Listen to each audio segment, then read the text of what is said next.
La saison touristique touche à sa fin lors d'un premier bilan pour les professionnels du secteur et ce cru 2024 s'annonce plutôt bon, notamment dans les Hautes-Alpes, comme l'ont constaté Fabien Madigou et Romain Feucci. Un lac quasiment plein, un soleil au rendez-vous, des conditions de rêve pour terminer une saison estivale qui avait pourtant mal commencé. La faute d'abord à une météo capricieuse au mois de juin, puis à un agenda exceptionnel. La fin de l'école, c'est le 7-8 juillet. Vous avez les élections qui n'étaient pas prévues, qui ont dû freiner pas mal de personnes. Il y avait le Tour de France, mais ce n'est pas forcément ça qui va empêcher les gens de venir. Et surtout les Jeux Olympiques. Beaucoup de gens ont préféré se dire on se fait les Jeux Olympiques chez nous. Et voilà, donc du coup, ce qui fait que ça a vraiment tout décalé. Madame, hop là, et voilà. L'été de Xavier Cousteau a donc réellement commencé fin juillet. Mais depuis, son entreprise de location de bateaux à moteur tourne à plein régime.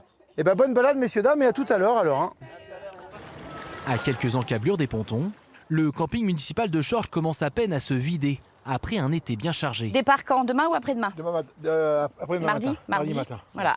Ces 15 chalets et ces 90 emplacements ont été pris d'assaut par les touristes. Dès le mois de juillet, c'est parti. Alors est-ce qu'effectivement c'est l'effet Tour de France? Possible. On a eu beaucoup d'étrangers cette semaine-là. Mais pour autant, on a fait plus de 35% de nuitées en plus par rapport à l'année dernière. Et là, le mois d'août, on est aussi en positif avec plus de 12%. La grande majorité des acteurs touristiques de la baie Saint-Michel ne vont fermer qu'à la mi-septembre. Il y a deux facteurs, il y a la météo, et ça, encore une fois, ça va être au dernier moment qu'on saura ce qui se passe. Et après, il y a le type de public auquel on s'adresse, donc ça dépend complètement des activités. Nous, pour du canoë, ça fonctionne encore, mais c'est vrai que les activités telles que le pédalo, on a les familles qui sont un peu moins là, parce que c'est la fin des vacances scolaires, ça c'est normal, mais il reste encore les gens qui viennent profiter du lac en arrière-saison.